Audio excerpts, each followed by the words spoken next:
Bien, yo les envío los bosquejos, algunos los pueden imprimir o otros tienen en teléfono, pero más o menos para que tengan una guía. No siempre escribo el bosquejo acá, pero para que después lo puedan seguir ustedes, ¿no? Vamos a ver la segunda parte del por qué usar la ley de Dios en la exposición del Evangelio.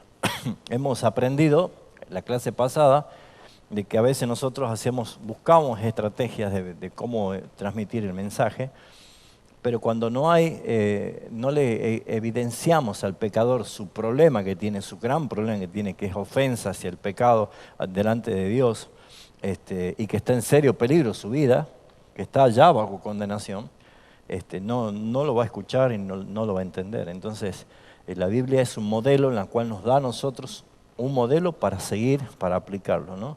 Entonces, una de las cosas que hace referencia cada vez que escribo un ensayo sobre algún tema, es importante siempre ver que hay muchas cosas más para hablar, no alcanza todo en un simple ensayo, en un bosquejo.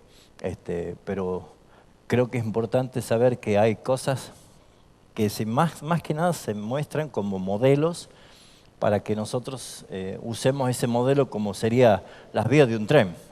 Sin esas vías el tren andaría para cualquier lado y haría desastre. Entonces, cuando encontramos modelos en la palabra, nos ayuda a nosotros a tener un orden, ¿no?, en todas estas cosas. Y especialmente porque es algo que el ser humano nunca lo hizo y que lo comenzó a hacer por orden y mandamiento de Jesucristo. Y es tan imposible que nosotros seamos eficaces en esto, que el Señor interviene con su poder, ¿no?, que es lo que nosotros venimos haciendo referencia de que esto es una tarea de Dios. Así que en relación entre la ley y el Evangelio es un tema bastante mencionado, central en lo que sería nuestra teología como cristianos. Es importante entender que la Iglesia a través de la historia se ha manifestado siempre con una intención de ser bíblica, pero también en la historia han habido movimientos o momentos dentro de la Iglesia evangélica que se han distorsionado, ¿no? Y yo creo que una de las cosas que ha hecho un gran énfasis a espiritualizar más que nada y salirse del plano bíblico, ha sido tal vez en los llamados movimientos carismáticos que ha comenzado en la década del 70 en otros países, Estados Unidos, los distintos avivamientos que han acontecido, y especialmente uno de los que ha promovido toda esta manera un poco distorsionada de evangelizar. Lo habrán escuchado nombrar ustedes a Charles Finney. ¿Han escuchado nombrar a Charles Finney?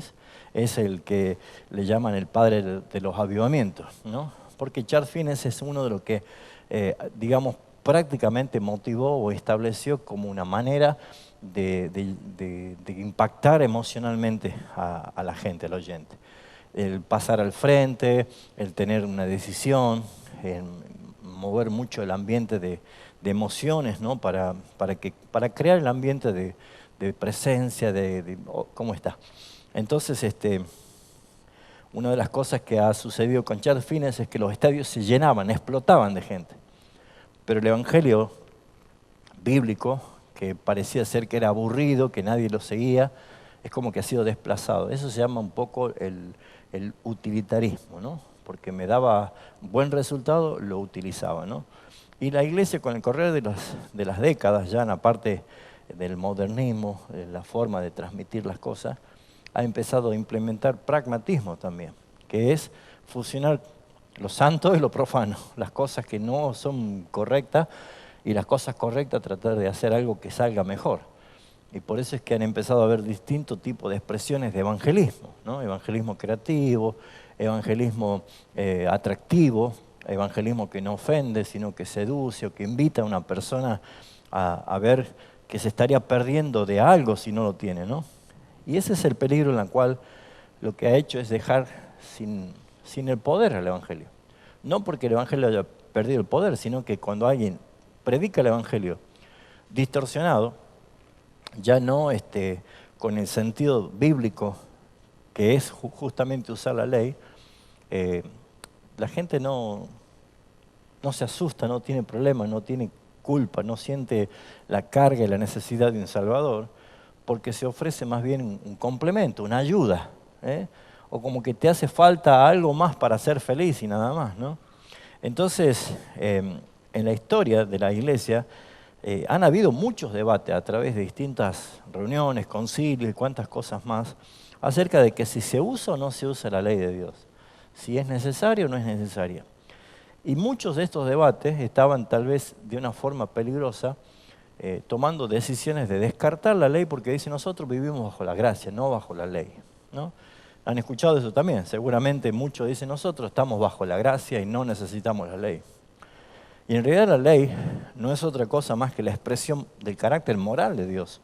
Dios quiso expresarse a través de estos 10 mandamientos con una forma de regular el carácter moral del hombre ante la presencia y la mirada de Dios. Y si bien es cierto, nosotros no somos salvos por ley, pero fuimos salvos por gracia para vivir con el carácter moral. Porque si ahora que digo que tengo gracia y soy perdonado y soy libre, ahora ya puedo cometer adulterio, puedo matar, no. O sea, estas leyes son las que nos regulan a nosotros.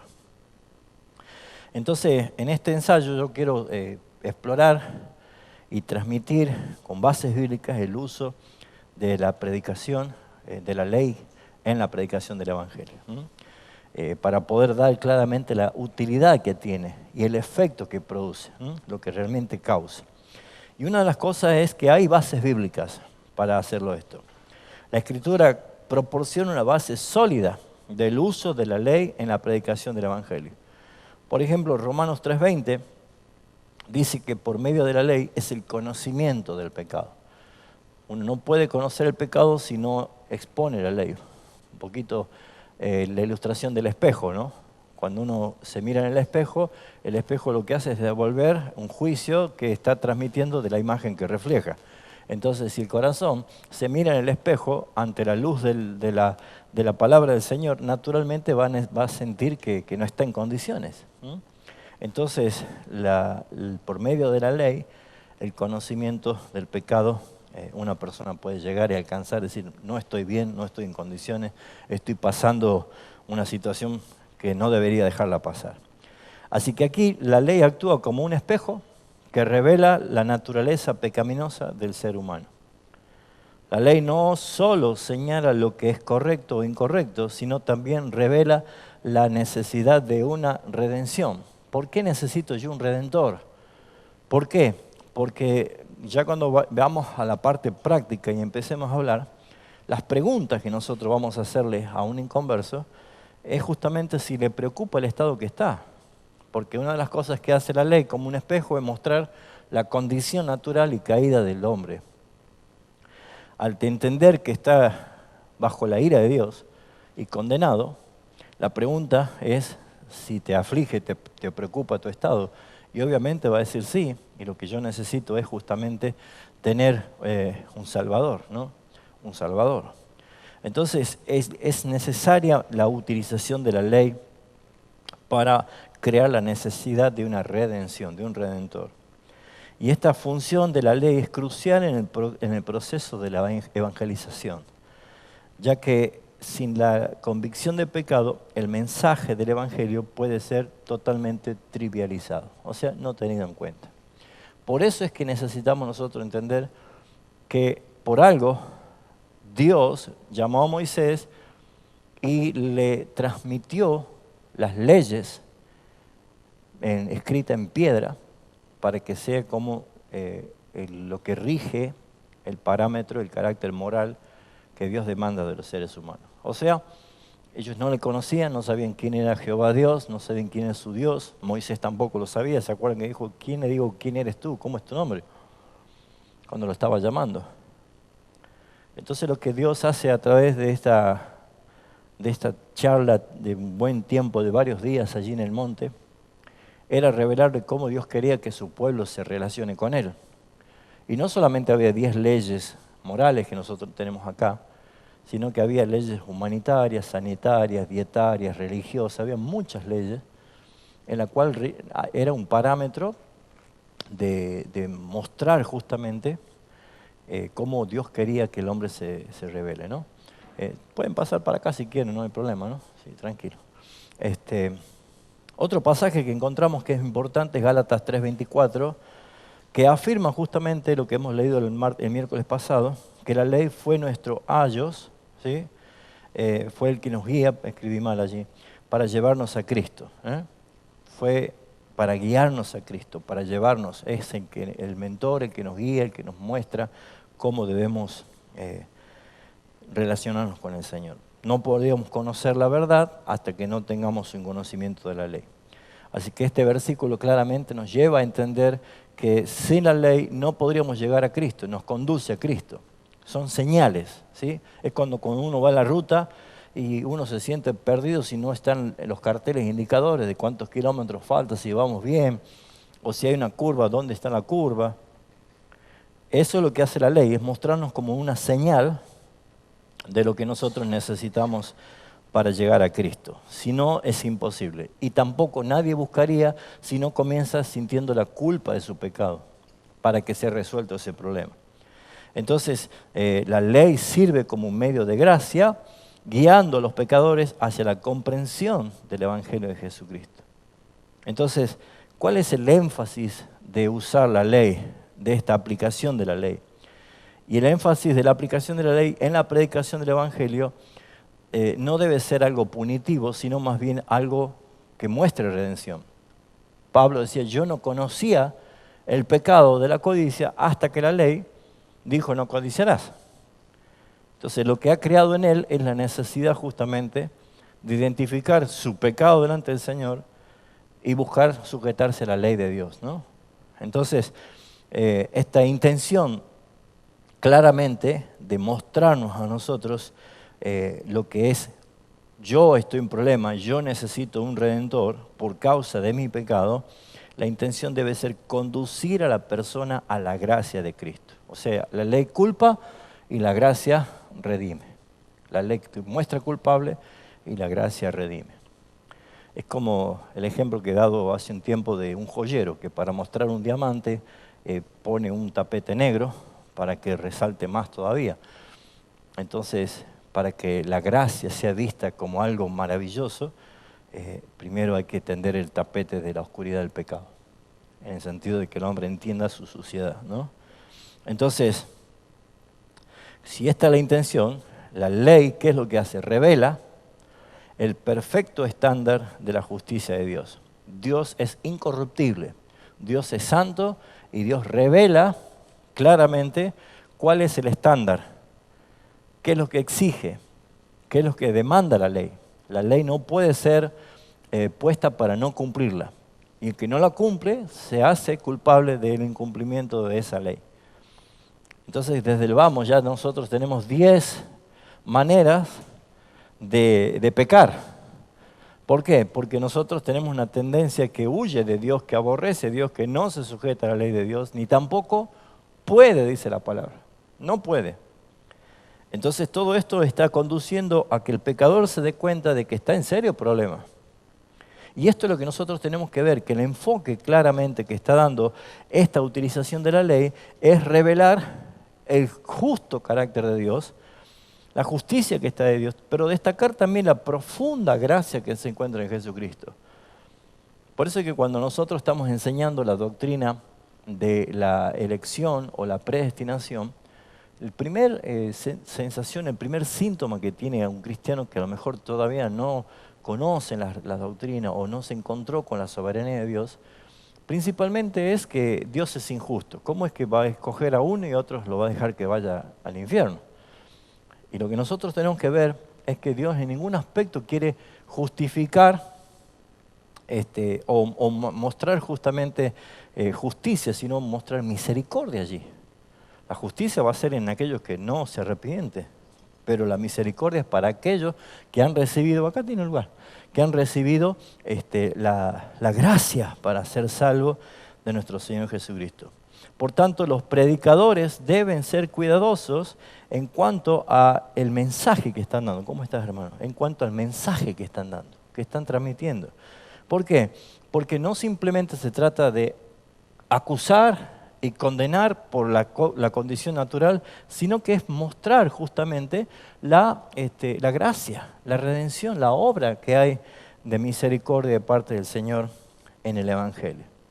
Así que el enfoque común es utilizar la ley para establecer un sentido de urgencia. ¿Por qué? Porque si no se muestra el peligro que está el pecador, nunca va a despertar la necesidad de un arrepentimiento y de buscar un Salvador. Es como cualquier diagnóstico médico no favorable. Cuando alguien va a un médico con algún síntoma y el médico te dice, tu diagnóstico es terrible, es grave, es peligroso, uno dice, bueno, ya veo cuándo vuelvo, doctor, me voy de vacaciones. No, inmediatamente dice, pero ¿hay cura? ¿Tiene cura esto? ¿Cómo puedo hacer el tratamiento? ¿Qué tipo de cosas puede hacer? Y si los tratamientos son costosos, vemos nosotros que hay una intención direccionada y claramente como un esfuerzo de pagar lo que sea con tal de salvar nuestra vida o la vida del pariente que nosotros queremos. Entonces vemos acá que si naturalmente con el aspecto físico preocupa un diagnóstico malo, imagínense el aspecto espiritual. Recordemos cuál es la condición del pecador. Está muerto en su delito de pecado. No puede creer, no entiende, es locura. Estamos presentando un evangelio que no tiene lógica, no tiene un razonamiento lógico. Provoca ira, ofende. Entonces, como venimos diciendo, tenemos que predicar, claro. Lo que no tenemos que hacer nosotros es convertir a nadie. No tenemos que convencer a nadie, solamente nosotros anunciar y exponer lo que la Escritura dice que tenemos que hablar. Y cuando alguien en verdad cree y es conmovido por la palabra y se es compungido de corazón y pregunta, ¿qué tengo que hacer ahora? Entonces, allí está hablando Dios. La obra de Dios es perfecta. La obra de Dios es poderosa, porque el Evangelio es poderoso. Así que mis hermanos, en este tiempo en el cual nosotros estamos aprendiendo bíblicamente lo que es evangelizar, tenemos que ir con esa confianza que nosotros somos llamados para anunciar solamente el mensaje y que la obra es del Señor. Y el Señor va a aplicar eficazmente en aquellos a quien Él, solamente Él sabe quiénes son los que van a recibir, porque Él los ha escogido. No es nuestra tarea. Nosotros tenemos que hablarle, como dice Marcos, a toda criatura, a todos, y enseñarles y decirles que de parte de Dios, Dios les manda que se arrepientan. Así que este enfoque se puede observar en las predicaciones que figuran, con las figuras históricas, por ejemplo, citando a Jonathan Edwards, hay tantos mensajes tremendos. ¿Alguno se acuerda alguno de Jonathan Edwards? Sí. ¿Cuál es el título? Pecadores en manos de Dios hallado. Pecadores en manos de Dios hallado. Más famosa predica. Wow. Después escúchenos, está en YouTube. Pecadores en manos de un Dios hallado. Gente se abrazaba de esos pilares, sentía que se abría el infierno y se lo tragaba todo. No, pero la gente, yo creo que es una cuestión temporal también a veces. Porque en este tiempo está más inmunizado contra el temor al infierno. El temor Exactamente, es lo que hablábamos en miembros pasados. Es terrible. Lo que se da en llamar la nueva era ha hecho estrago en la mentalidad de la gente que se piensa hoy. Exacto. Mezcla el sincretismo religioso impresionante de la Totalmente. nueva era. Tiene una mezcla de todo. Sí. Y el hombre ha perdido el miedo porque todos se van al cielo de alguna manera. Todos, exactamente. Es el gran... yo sé que el poder de Dios es el mismo de ayer, hoy, y va a seguir siendo el mismo y va a convertir a lo que Él quiera convertir. Exactamente. Pero para nosotros que tenemos que enfrentarnos a eso, cuando hablamos con la gente nos damos cuenta de eso. ¿Vos te das cuenta de eso? La frialdad, que no le interesa. La frialdad que tiene. Es una apatía total. El desinterés, eso, apático, está apático, no tiene temor. La parte de como que no se tiene, Sí. como que no tienen, tampoco no se tiene miedo de ir al infierno porque se cree que el infierno es fiesta. Entonces es como que no sé, la gente no sabe. Nosotros también en nuestra ignorancia no sabíamos que ahí está la ira de Dios. Claro. Entonces al no saber eso, la gente piensa que el infierno está bueno, Sí. digamos. Satanás se encarga de engañar con eso, exactamente. No, inclusive en Apocalipsis dice que estaban bajo la ira de Dios y ellos dicen, ni aún así, no se arrepintieron. Tal cual, tal cual. En que ese punto es en el cual nosotros debemos entender que nuestra batalla, nuestra lucha, no es contra sangre y carne. Hay principados y gobernantes que rigen autoridad. No se olviden que Efesios dice que el hombre pecador por naturaleza es esclavo de Satanás. Y los deseos, Jesús dijo, los deseos de vuestro padre, el diablo, quieren hacer. Tu padre es el diablo, y los deseos de tu padre quieren hacer. Por lo tanto, es absurdo intentar nosotros convencernos que tenemos que evangelizar esperando que alguien me crea, se arrepienta y que yo diga, se ha convertido. Esa no es la forma. No depende de nosotros. No es de nosotros. Nosotros somos los que anunciamos. Y el Señor es el que obra. Por eso decía el último sermón que yo tuve el domingo, cuando dice Pablo, ¿por qué no me avergüenzo del Evangelio? Nosotros, los cristianos evangélicos, también hemos perdido la capacidad de asombro. Cuando alguien se convierte, lo tomamos como algo natural. Cuando en realidad deberíamos nosotros decir, ¡wow! Hay fiesta en los cielos. Es impresionante. ¿Por qué? Porque es un evangelio difícil de creer. Imposible de creer. Si no obra el Espíritu de Dios allí, no puede haber alguien. Y hay gozo en los cielos, y acá como si nada pasara, ¿no? O decimos, qué lindo, se ha convertido en nada más.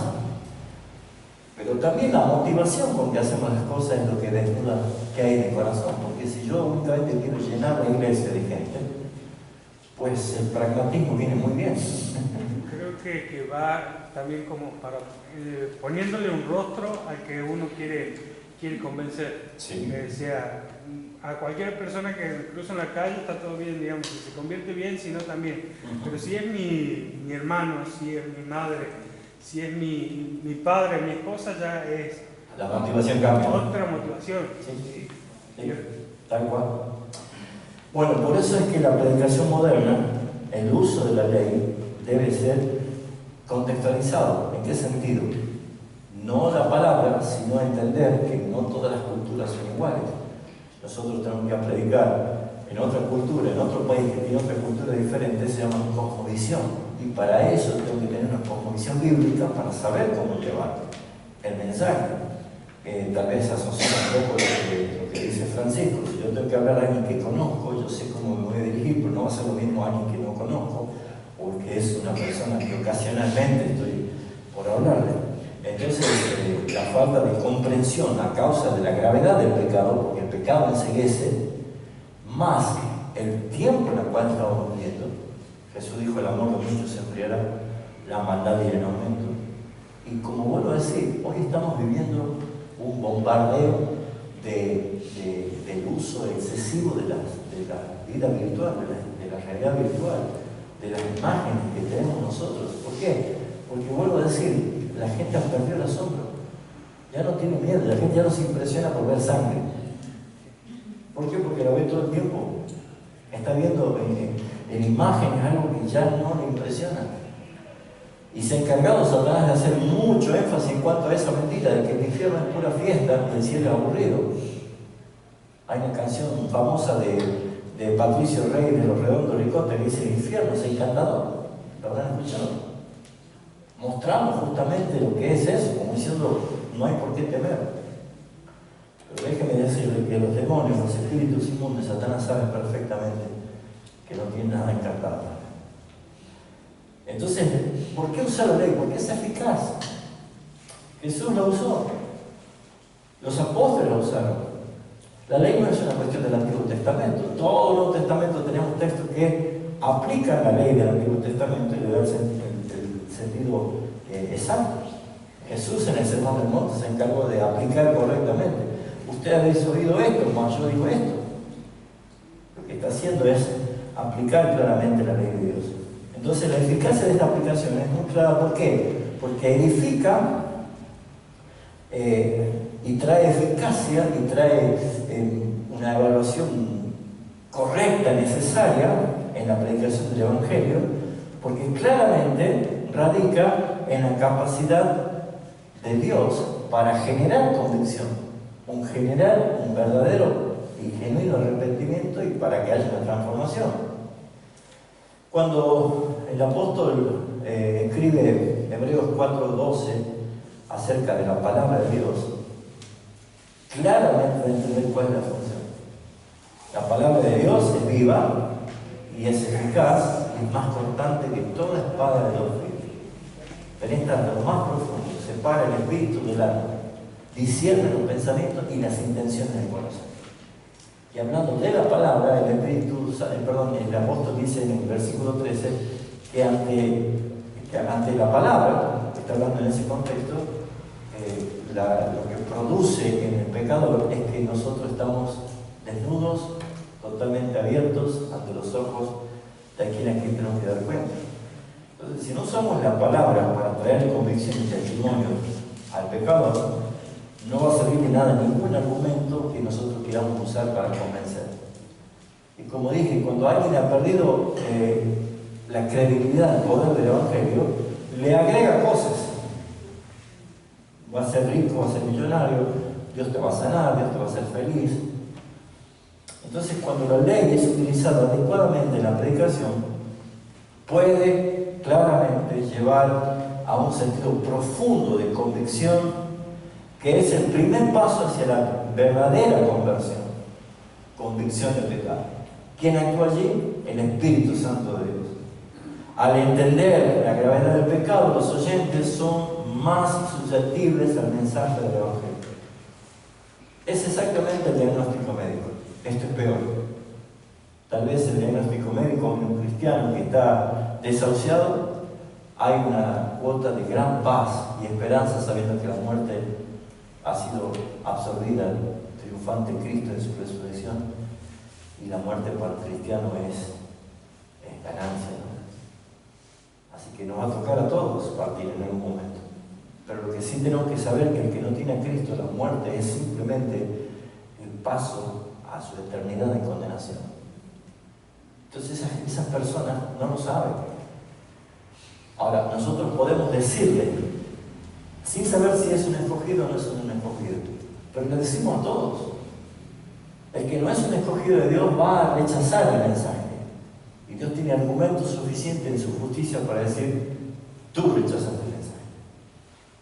Pero aquel a quien el Señor le da la fe y el arrepentimiento para creer, apenas nosotros le traemos la evidencia de su culpa delante de Dios por los pecados, esa persona compungida de corazón va a buscar el arrepentimiento. Es como dice Hechos capítulo 2, ¿no? Cuando Pedro había predicado. Vamos a leer un poquito ese contexto, ¿sí? Hechos capítulo 2.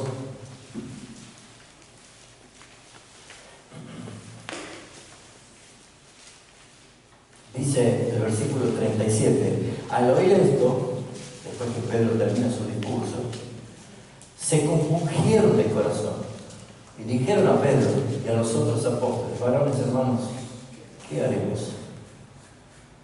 Porque ¿qué es lo que decía Pedro? Fíjense en el 36, como parte final de todo el discurso. Sepa pues ciertísimamente toda la casa de Israel que a este Jesús, a quien vosotros crucificasteis, Dios le ha hecho Señor y Cristo. ¿A quién nos culpaban? Ustedes nos culpaban. Pedro entonces, ¿qué le responde? Versículo 38. Arrepentidos y bautícese cada uno de vosotros en el nombre de Jesucristo para perdón de los pecados, y recibiréis el don del Espíritu Santo. Esto es muy importante, que nadie va a preguntar ¿qué haremos? Si no tiene convicción de pecado que los compunge de corazón. Tal cual. Ahora, seguramente si yo manipulo el mensaje y le agrego cosas que a lo mejor también nos puede llevar a la emoción, pueden decir también: ¿qué debo hacer para ser salvo? ¿Qué puedo hacer? Y nosotros tenemos la tendencia de hacer el gol si la pelota está picando y decirle: bueno, repetí conmigo esta oración y ya en este momento pasas a ser un hijo de Dios. Pero nosotros no lo sabemos. Y la persona puede repetir no sé cuántas veces la oración. Como decía Carolina el otro día de mi suegra, ¿no? Ya Caro ya no le quería hacer repetir la oración, pero no sé cuántas veces repetí la oración. Dice, otra vez. Y no se trata de eso. Se trata de la obra del Espíritu en llamamiento eficaz a una persona. Por eso es que la ley expone el pecado, pero el Evangelio le ofrece la solución. Nosotros tenemos la Biblia que condena y a la vez ofrece salvación. Por eso es que es un libro vivo, la palabra del Señor. Entonces la ley como un fundamento para la vida cristiana es importante porque el uso de la ley no termina en la conversión, sino que también juega un papel vital en la vida del creyente. Primera de Juan, capítulo 2, versículo 3. Primera de Juan, capítulo 2, versículo 3 al 6. Primera de Juan 2, del 3 al 6. Y en esto sabemos que nosotros le conocemos, si guardamos sus mandamientos. El que dice yo le conozco y no guarda sus mandamientos, el tal es, ¿qué cosa? O sea, sigue mintiendo, ¿no? El tal es un mentiroso. ¿Y qué dice? Y la verdad no está en él. ¿Qué es la verdad? ¿Un conocimiento? No, es Cristo. Él es la verdad. Y la verdad no está en él. No es un concepto. Es Cristo. Pero el que guarda su palabra, en este verdaderamente el amor de Dios se ha perfeccionado. Por esto sabemos que estamos en él. El que dice que permanece en él debe andar como él anduvo. ¿Cómo anduvo Cristo acá en la tierra? Cumpliendo absolutamente todo. Nosotros no vamos a poder cumplir todo, porque nuestra naturaleza no nos permite, porque somos débiles y pecadores. Pero en nosotros está el guardar su palabra, en meditar en ella, guardar sus mandamientos y en lo que nosotros tengamos la oportunidad, no hacerlo. Porque el Espíritu Santo me convence de pecado. Y si yo sé que hay un pecado que es ofensivo a Dios y yo lo mismo lo hago, estoy haciendo transgresión. Porque lo que hace el Espíritu Santo es mostrarme lo que está mal. ¿Para qué? Para que no lo haga. Simple y llanamente para que no lo haga. Entonces claramente nos enseña que si alguien quiere saber si realmente es convertido o no es convertido, dice acá el versículo 3, y en esto sabemos que nosotros le conocemos si guardamos sus mandamientos. Porque ¿qué hacen los mandamientos? Nos da y nos regula el carácter de Cristo nosotros. Para eso sirve. Así que aquellos que dicen nosotros no estamos en la ley, estamos en la gracia. Y pregúntale entonces, ¿usted puede cometer adulterio, puede robar, puede mentir, puede matar? No. Pues entonces lo que tiene que hacer es vivir conforme a la ley de Dios. Porque la ley se convierte en un camino para vivir en conformidad de la voluntad de Dios. La ley es un ayos, nos guía siempre a Cristo. Pero no es solamente para la conversión, sino que es para la vida diaria como un hijo de Dios. Los creyentes y la ley nos guía y nos refleja el carácter de Dios y delante de la humanidad. Por eso que esto implica que el predicar el Evangelio es muy importante enseñar la importancia de vivir conforme a los principios de la ley. Cuando, si no se han visto ustedes los videos que hacían Kirk Cameron y Ray Comfort, me hacía reír en una de las veces que ellos salían con los micrófonos en la camarita y había un grupo de jóvenes, ¿no? Entonces le decía, ¿me podés nombrar marcas de cervezas? ¿Lo vieron eso?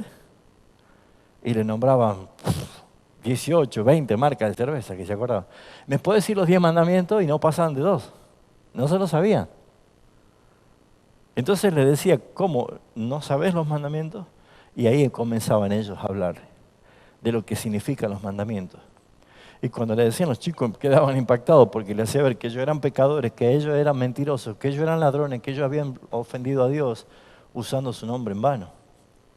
Entonces es muy importante entender que cuando nosotros prediquemos el Evangelio, esto lo tienen que conocer ustedes, lo tienen que saber. Y a lo mejor no va a ser una encuesta de los 10 mandamientos, pero por algunos de ellos que ya vamos a practicarlo y vamos a aprender, es suficiente para que presentemos el espejo, que está en problema. No ir con otra cosa. Mira, yo veo que estás padeciendo muchos problemas familiares, todo. ¿Por qué no venía Cristo? No sé qué acabo de decir, pero no es ninguna solución. no estamos para mejorar la vida de nadie. Nosotros no estamos para decirle que puede solucionarse sus problemas familiares, económicos, de salud, matrimoniales. Eso no, eso déjelo para los curanderos. Nosotros estamos para hablar de lo que Dios manda, que se arrepientan. ¿Por qué? Porque nacemos desobedientes. Nacemos condenados porque hemos infringido la ley desde Adán. Y el problema que está acá es que muchos no entienden lo que Jesús dijo a Nicodemo. Vamos a ver en capítulo 3 de Juan. Ya casi al final de su charla con Juan, del famoso versículo 16, Juan 3:16, porque a nosotros nos gusta el 16 nada más, y ahí ponemos así un punto aparte y cerramos la Biblia, ¿no? Y nos olvidamos lo que sigue. Pero ¿qué dice? Porque de tal manera amó Dios al mundo, que ha dado a su Hijo unigénito para que todo aquel que en Él cree no se pierda, más tenga vida eterna. Porque no envió Dios, ahí sigue, ¿no? No envió Dios a su Hijo al mundo para condenar al mundo, sino ¿cuál fue el propósito de Dios de enviar a su Hijo? Que el mundo sea ¿qué? Sea salvo por Él. Porque ¿cómo estaba el mundo? Según Romanos 3:10. Todos condenados, todos destituidos, todos caídos, apartados de la ira, bajo la ira de Dios. Bueno, acá dice claramente, Jesús dijo, el Padre me ha enviado a mí, no para condenar al mundo, sino para que el mundo sea salvo. Por eso dice que el que cree en Él no será condenado, pero el que no cree, ya ha sido condenado. Por eso es que cuando hablamos de juicio final, no es que Dios va a decir, bueno, a ver Francisco, vamos a ver cómo has vivido en la tierra para decir si te condeno o no te condeno. No, la gente va a llegar delante de Dios condenada. Dios lo que va a hacer simplemente es sancionar el veredicto final al infierno. O sea, nadie va a ir a ver si es que tiene posibilidades de ser salvo de acuerdo a lo que haya hecho o lo que no haya hecho. No es así. La gente está en problemas porque Dios no vino a condenar a los que ya están condenados. Él vino a salvar por medio de Jesucristo. Por eso dice el versículo 19, y esta es la condenación, para que no quede dudas, que la luz vino al mundo y los hombres, ¿qué hicieron? Amaron más las tinieblas que la luz porque sus obras eran malas. ¿Cuál es el resultado de amar las tinieblas más que la luz? Las obras malas. Bueno, pues yo hago buenas obras. No está hablando de eso. Está hablando de lo que motiva el corazón. La ley del pecado que dijo Pablo en Romanos. Por eso es que hay un problema serio con el hombre. La condenación es esta, dice. Ahora dice el versículo 20, todo aquel que hace lo malo, aborrece la luz y no viene a la luz, para que sus obras no sean reprendidas. Mas el que practica la verdad viene a la luz para que sea manifiesto que sus obras son hechas en Dios. Está mostrando el final de lo que es la exposición de la conversión que le decía él a Nicodemo. Pero es maravilloso ver cómo termina el capítulo 3 en el versículo 36, cuando dice, el que cree en el Hijo tiene la vida eterna, pero el que rehúsa creer en el Hijo no verá la vida, sino que la ira de Dios estará en el futuro. ¿Así dice? No, ya está bajo la ira de Dios. Ya está presente. Vive bajo la ira de Dios. Por eso es que no tiene lógica decir que Dios odia tu pecado, pero ama al pecador. Bajo ningún aspecto eso no es bíblico.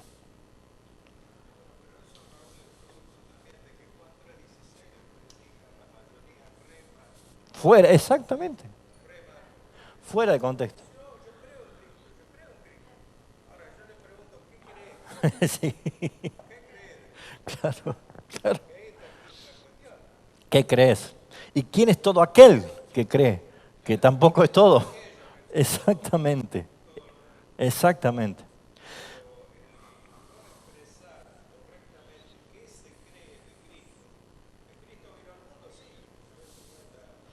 Exacto.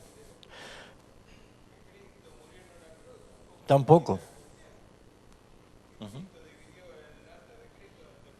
Tampoco. Exacto. Ujú, ujú.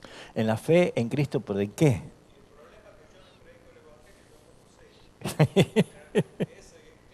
Ahí estamos en un gran problema. Exactamente. Por eso es que cuando hablamos del Evangelio de Jesucristo, es el Evangelio de Jesucristo. Y hay que saber qué es lo que hizo Cristo, verdaderamente. Tal cual. Exacto. ¿Mm? Exactamente. Bien, ¿vamos bien hasta acá? ¿Seguro? Adelantamos un poquito. ¿Mm? Es necesario que cuando prediquemos el Evangelio sepamos enseñar la importancia de vivir con los principios de la ley. Es muy importante. Por eso es que la transformación que el Evangelio produce en la vida del creyente no elimina la necesidad de la ley, más bien lleva a un cumplimiento en Cristo. Es la forma correcta de una nueva vida. Así que los que van a predicar el Evangelio deben destacar que la ley no es el fin en sí misma, sino que cuenta con la plenitud en la vida transformada de aquellos que han sido redimidos en Cristo. Ahí comienza a tener más sentido la ley.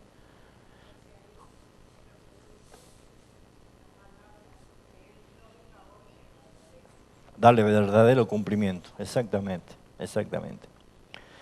Así que el uso de la ley en la predicación del Evangelio es un tema fundamental. No pueden omitir eso.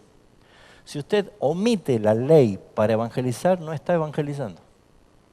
Cualquier otro ingrediente, por más que le vengan hermosos textos bíblicos que no encajan con esto, que es revelar el corazón del hombre, del pecador, no estamos evangelizando.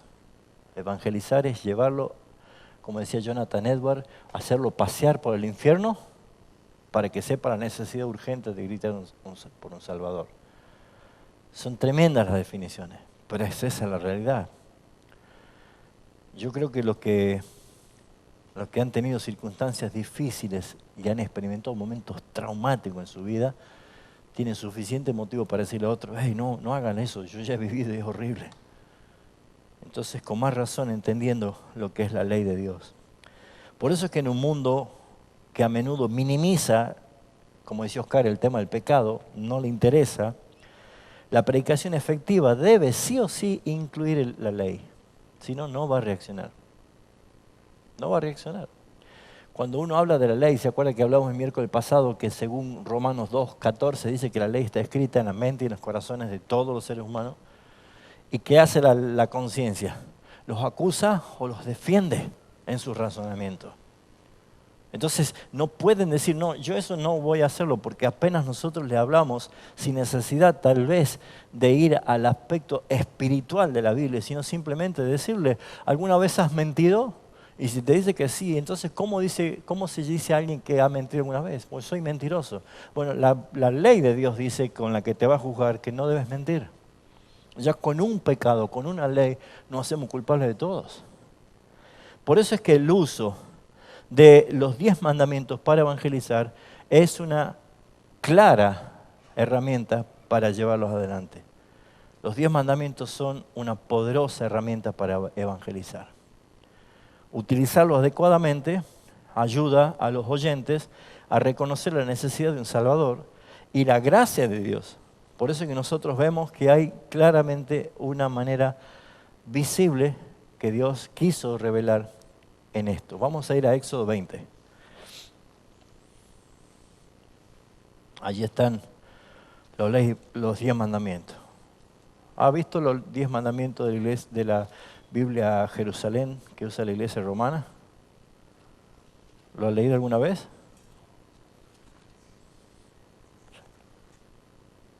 Tiene algunas modificaciones peligrosas, ¿no? Igual. Torre Hamad también, ¿sí?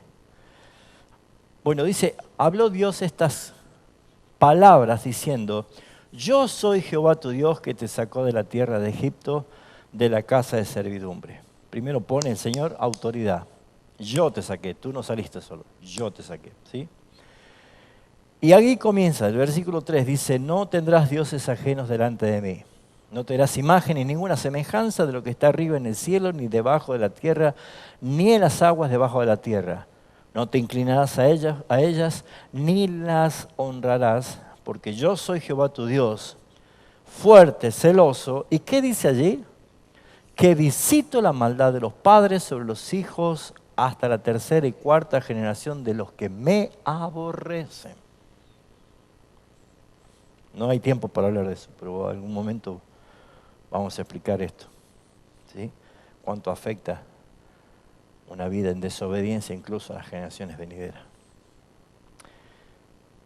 Versículo 6.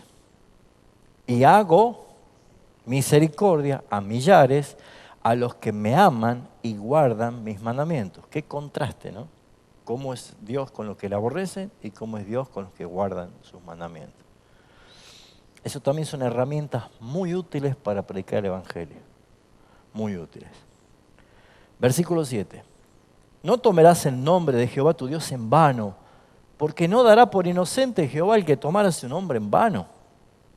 Acuérdate del día del reposo para santificarlo. 6 días trabajarás y harás toda tu obra, mas el séptimo día es reposo para Jehová tu Dios.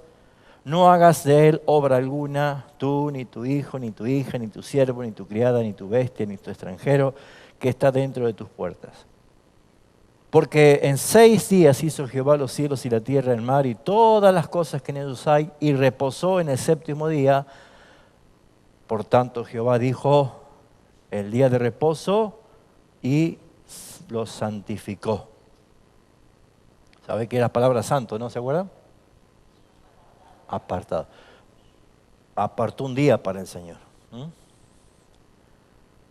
Número 12. Honra a tu padre y a tu madre, para que para tus días se alarguen en la tierra en que Jehová tu Dios te da. No matarás, no cometerás adulterio, no hurtarás, no hablarás contra tu prójimo falso testimonio, no codiciarás la casa de tu prójimo, no codiciarás la mujer de tu prójimo, ni su siervo, ni su criada, ni su buey, ni su asno, ni ninguna cosa alguna de tu prójimo.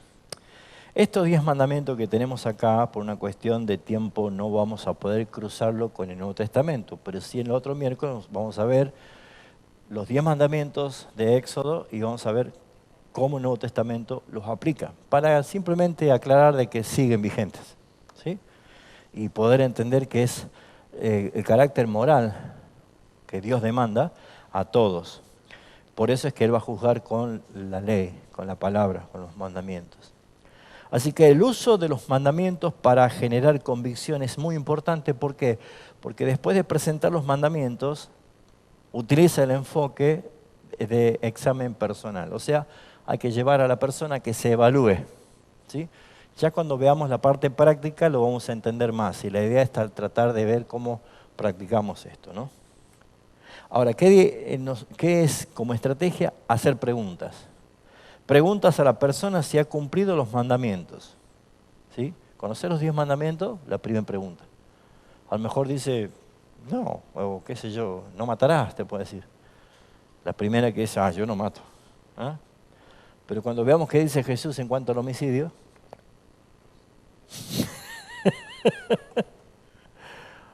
¿y cometer adulterio? No, yo soy fiel. Pero lo que dice Jesús en cuanto al adulterio, cuando alguien mire y codicia a una mujer, ya cometió adulterio con ella en su corazón. La pregunta.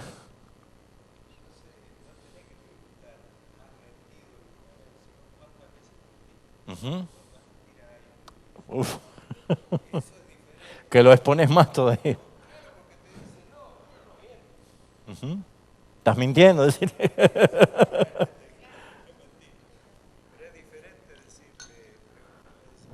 Claro. Bueno, todo eso son estrategias bíblicas. Y sí, tal cual. ¿Cuántas veces?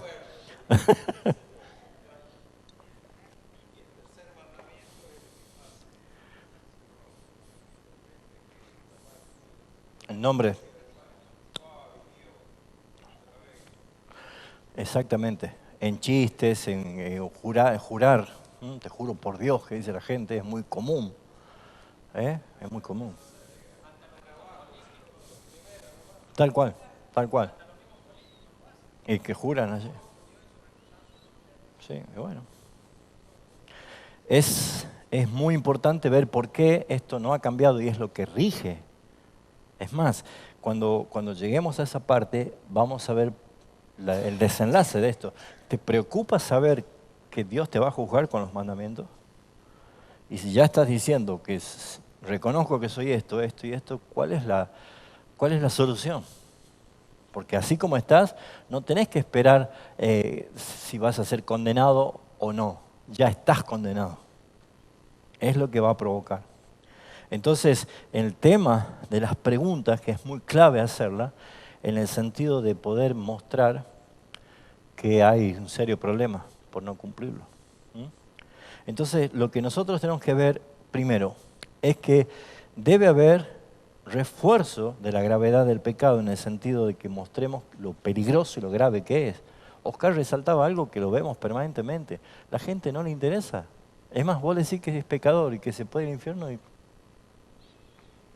se ríe. No le interesa, no siente. Pero como nosotros no convencemos a nadie, esa tarea es del Espíritu Santo. Nosotros simplemente le vamos a decir lo que la Biblia dice. ¿Qué es lo que nos demanda hacia nosotros? Fidelidad a su palabra. Fidelidad. Y si hay miedo, pues predique con miedo, pero hay que predicar. No hay que tener temor, hay que enseñar lo mismo. Así que luego de enfatizar la gravedad de la violación de los mandamientos de Dios, leemos en Romanos 3:23, claramente dice, todos pecaron, todos están destituidos de la gloria de Dios, así que deben aclarar que todos hemos fallado en esto, o sea que el pecado nos separa de Dios, claramente. Una vez yo hacía esto, aplicaba esto, ¿no? Y alguien me dice, ¿y vos? Y yo soy pecador igual que vos, nada más que yo me arrepentí y gozo del perdón. Lo que yo te estoy diciendo es para que te arrepientas. Esa es la diferencia. ¿Por qué? ¿Puede ser que haya personas que edifiquen su vida, su prosperidad, su éxito usando la mentira? ¿Sí o no? ¿Les de ganancia o no? Mentir para ellos es... La carrera política se basa en eso, ¿no? Fíjense en ustedes qué hacemos en esos casos. Pero yo no tengo duda que puede ser el más corrupto de los mentirosos, pero cuando decimos la palabra que es poderosa, el Evangelio que es poder de Dios, esa persona, no importa cuánto haya edificado su fortaleza, nuestras armas, de nuestras milicias para destruir esa fortaleza son poderosas en el Espíritu. Eso lo dice Pablo. Porque se va levantando con altivez argumentos. Esas ideologías, esas maneras de pensar. Entonces, presentar el Evangelio. Después de establecer la necesidad de un Salvador, presentar el Evangelio. Siempre voy a hacer hincapié en esto. El Evangelio no son buenas noticias, es una persona. Ellos deben conocer a una persona, al Salvador, a Cristo, Jesucristo. Cristo es la solución. No un mensaje, no algo que ellos tienen que conocer, porque a lo mejor no lo conocen, el mensaje de lo que hizo, lo que pasó, sino mostrar que hay un Salvador, se llama Jesucristo y que está vivo.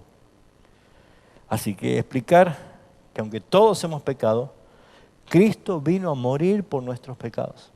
Romanos 5:8. Porque Dios muestra su amor para con nosotros en que siendo aún pecadores, Cristo murió por nosotros. Todavía lo somos, todavía somos pecadores. Entonces, cuando nosotros concluimos con esta parte, después de haber dado la explicación de lo que son las leyes y cómo regula y cómo nos va a presentar delante de Dios, hay que invitar a la persona a aceptar el regalo de la vida eterna, que es Cristo Jesús. La vida eterna sin Cristo no es vida eterna. Cristo es la respuesta. Y eso es lo que nosotros vemos que dice en Romanos capítulo 10, versículos 9 y 10. Que si confesamos nuestros pecados, confesares con tu boca que Jesucristo es el Señor y crees de todo corazón que Dios levantó de los muertos, serás salvo. Para que crea que Cristo hizo eso, hay que anunciar el Evangelio de Jesucristo. Porque hay evangelios y evangelios, ¿no? Entonces, simplemente para ir cerrando esta parte ya, es importante que nosotros podamos ver que la utilización de los mandamientos es claramente, en la evangelización, es una forma efectiva, mis hermanos. Claramente efectiva. ¿Para qué?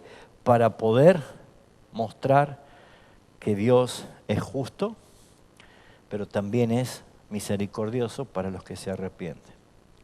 Vamos a ver qué dijo Jesús acerca de estos 10 mandamientos. Marcos capítulo 12. Marcos capítulo 12.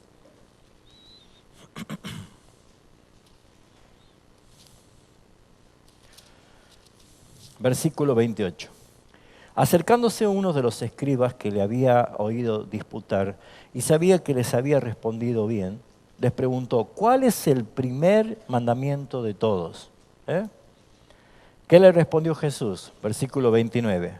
Marcos 12, 29. El primer mandamiento de todo es, ¿qué cosa? Oye Israel, se va de Deuteronomio, ¿no? Oye Israel, el Señor nuestro Dios, el Señor uno es.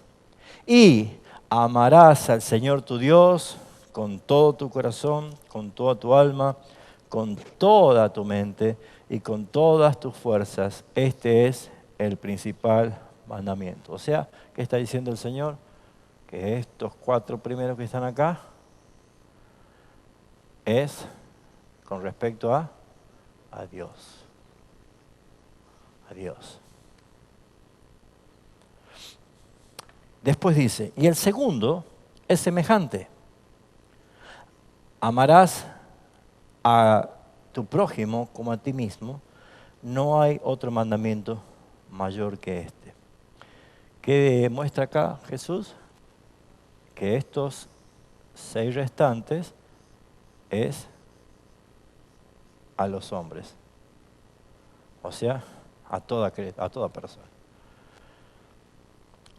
2 mandamientos, se resumen en 2, toda la ley. A Dios y a los hombres. ¿Qué hay en común? Amarás a Dios y amarás a tu prójimo. Amor. ¿Yo puedo obligar a alguien a amar? No. ¿Qué es el amor? Ya lo expliqué. Es un resultado. ¿Un resultado de qué?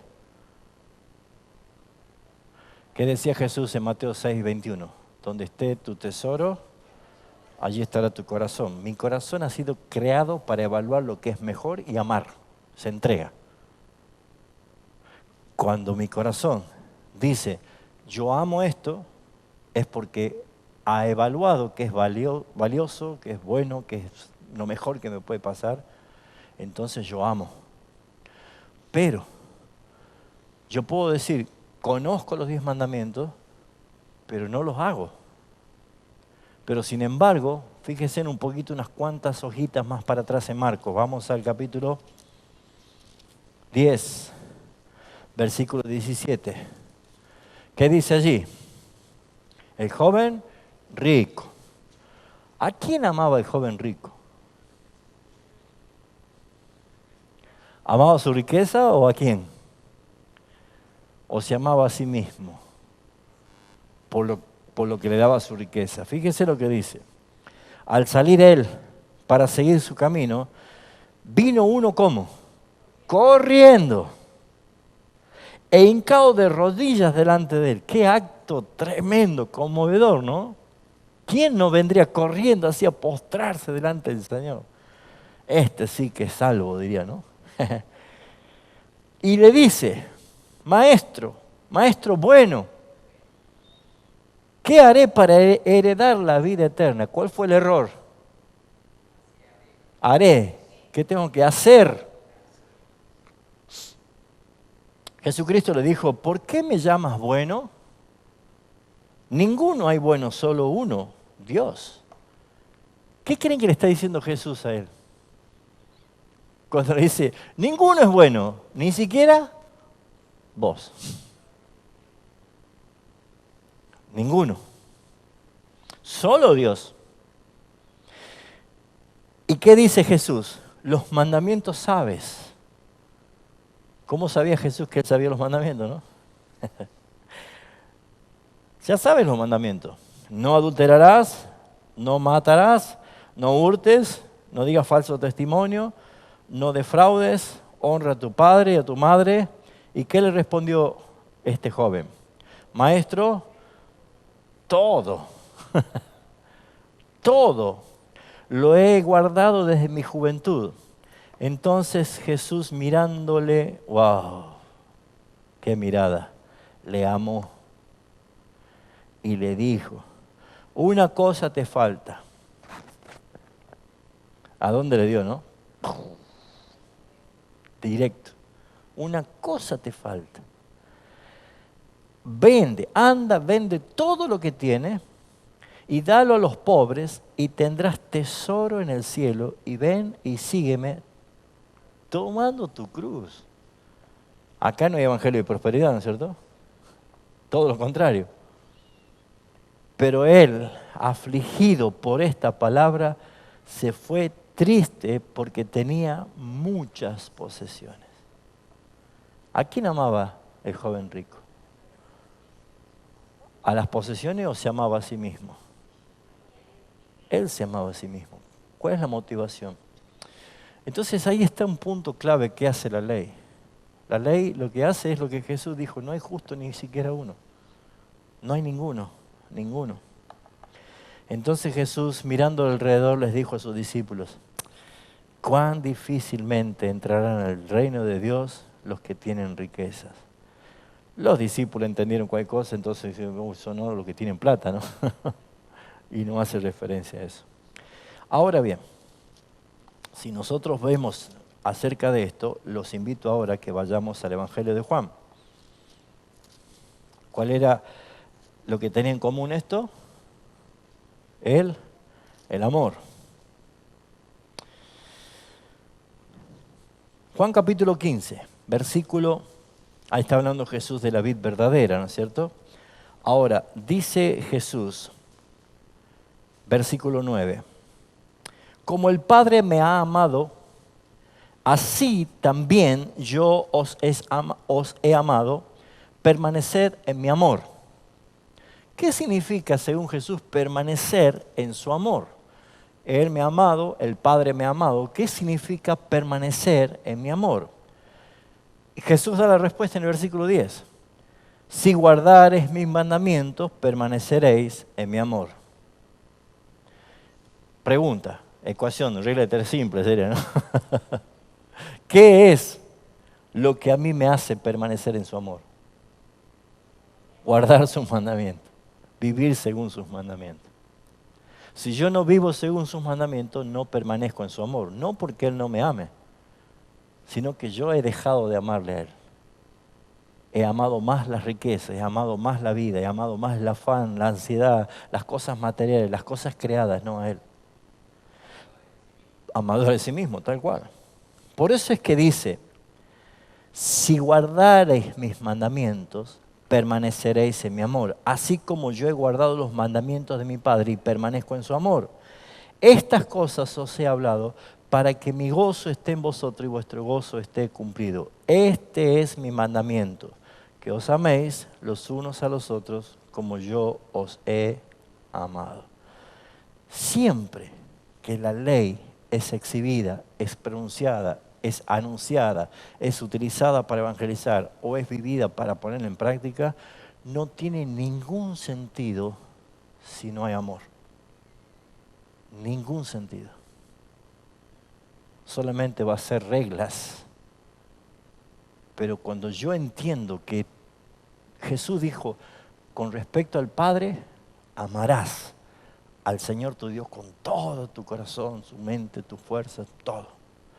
Y el segundo es igual, también requiere el mismo amor para tu prójimo como a ti mismo. ¿Querés permanecer en mi amor? Pues lo que tenés que hacer es guardar mis mandamientos. ¿Por qué? Porque si yo guardo sus mandamientos, aunque me sea imposible cumplirlo todo perfectamente, yo puedo obedecer y ser fiel de no tener dioses ajenos.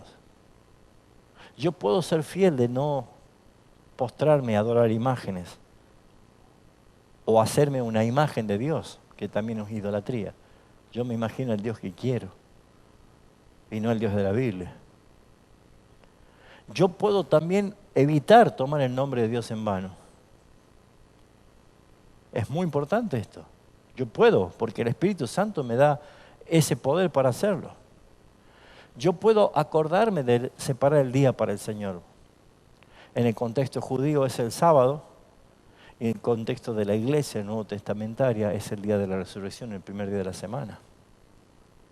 No voy a entrar en discusiones porque hay hermanos que vienen de otras congregaciones y también tienen otras maneras de pensar, pero eso arreglará con el Señor. Para nosotros, creyendo que es el día del Señor, el día de la resurrección, el primer día de la semana, lo practicamos así. Honrar a tu padre y a tu madre. También esto requiere amor. Requiere amor. No matarás. Ya cuando veamos la otra semana el paralelo de lo que Jesús aplica, vamos a entender bien. No cometerás adulterio. O sea, todas estas cosas, si no nos motiva el amor a Dios, no vamos a poder amarnos al prójimo y a nosotros mismos que nos demanda la palabra. Así que simplemente quiero llevarlos a esto, que el Espíritu del Señor cumple una función importante. Dé la vuelta en Juan capítulo 14. ¿Qué dice el versículo 15? Si me amáis, guardad mis mandamientos. ¡Wow! Qué énfasis que hace el Señor en esto, ¿no? Como para que diga que ya no, la ley no. Si me amáis, guardad mis mandamientos. Y yo rogaré al Padre y os daré otro consolador para que esté con vosotros para siempre. El Espíritu de verdad el Espíritu de verdad al cual el mundo no le puede recibir porque no le ve ni le conoce, pero vosotros le conocéis porque mora con vosotros y estará con vosotros. No os dejará huérfanos, vendré otra vez a vosotros. Todavía un poco y el mundo no me verá más, pero vosotros me veréis porque yo vivo, vosotros también viviréis. ¿Qué dice abajo? Versículo 21. El que tiene mis mandamientos y los guarda, ese es el que me ama, y el que me ama será amado por mi Padre, y yo le amaré y me manifestaré a él. Yo creo que es importante meditar en ese texto. Y ya empieza a tomar un alto nivel de importancia los mandamientos. Porque no sé si alguno de ustedes quieren vivir sin la expresión del amor de Dios y la expresión del amor del Hijo. Y Jesús dijo que la forma en que Él, Padre, y Él se va a manifestar amándome es guardando sus mandamientos. ¿Por qué? ¿Dónde ven amor acá? ¿Dónde hay amor acá? Por ejemplo, no matarás. ¿Le ha dado ganas de matar a alguno alguna vez?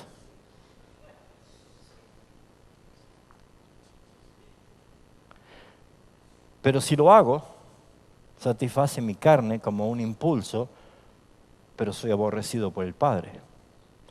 Pero si yo no hago lo que me dice, si yo, mejor dicho, practico la ley y no hago estas cosas, esa restricción se llama disciplina. Y según Hebreos 12 dice que el Padre a quien ama, disciplina, y a quien castiga, lo azota, lo tiene por hijo. Entonces nosotros vemos que cada vez que el Señor dice, no hagan esto, es amor. Como lo hacemos nosotros con nuestros hijos. Es amor. Por eso es que es muy importante ver cómo el Espíritu Santo opera de una forma asombrosa en nuestras vidas, haciendo esto. Capítulo 16 y termino. La obra del Espíritu Santo, versículo 4b.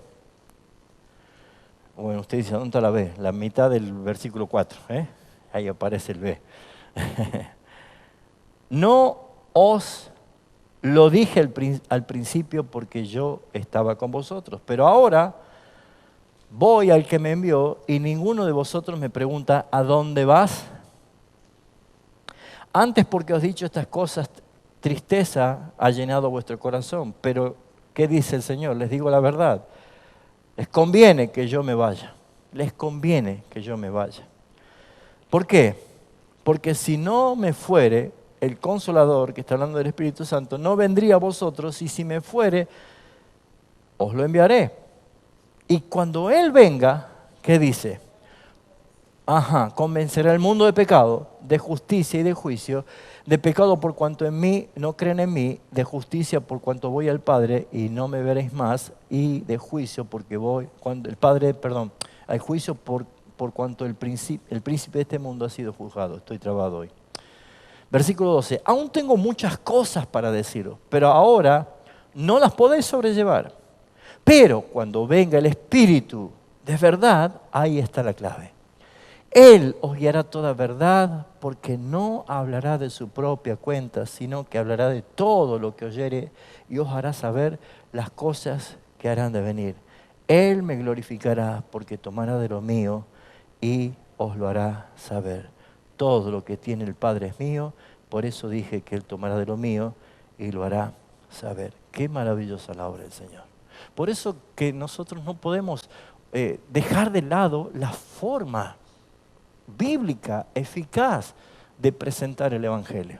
Nosotros tenemos que ver que hay algo que en verdad no lo estuvimos usando o lo usamos mal, o a lo mejor simplemente decimos, no, esto no es para ahora, mejor hablemos de otra cosa. No, mis hermanos, la eficacia de la palabra que dice Hebreos 4:12, viva y eficaz, es una palabra no adulterada. Es una palabra tal cual el Señor la envió, porque entonces no va a volver vacía. Amén. Bueno, vamos a orar y vamos a dejar que tengamos un tiempito de foro, de preguntas, de comentarios, y esperamos que el Señor nos siga bendiciendo. Padre, te damos gracias por tu palabra. Gracias, Señor, porque cuántas verdades están tan claras en las Escrituras y nosotros, Señor, muchas veces no las hemos visto. O hemos simplemente escogido de qué manera hacer las cosas conforme a lo que a nosotros nos agrada. Pero estamos entendiendo claramente, Señor, que tu palabra debe ser predicada tal cual tú la enviaste, Señor. Para ver el fruto y el poder de ella, Señor, en lo que más anhelamos ver, la conversión de los pecadores. Todos nosotros tenemos a alguien a quien amamos y aún no te conoce. Y es nuestra oración, Padre, para que tú abras su corazón y que sus oídos estén atentos al Evangelio y que tu Espíritu Santo obre en ellos conforme a tu voluntad. Por eso, Señor, es que te pedimos que nos ayudes a nosotros a ser personas consagradas, a serte fiel a ti, Señor, para la gloria de tu nombre. Bendice a la iglesia en Cristo Jesús. Amén.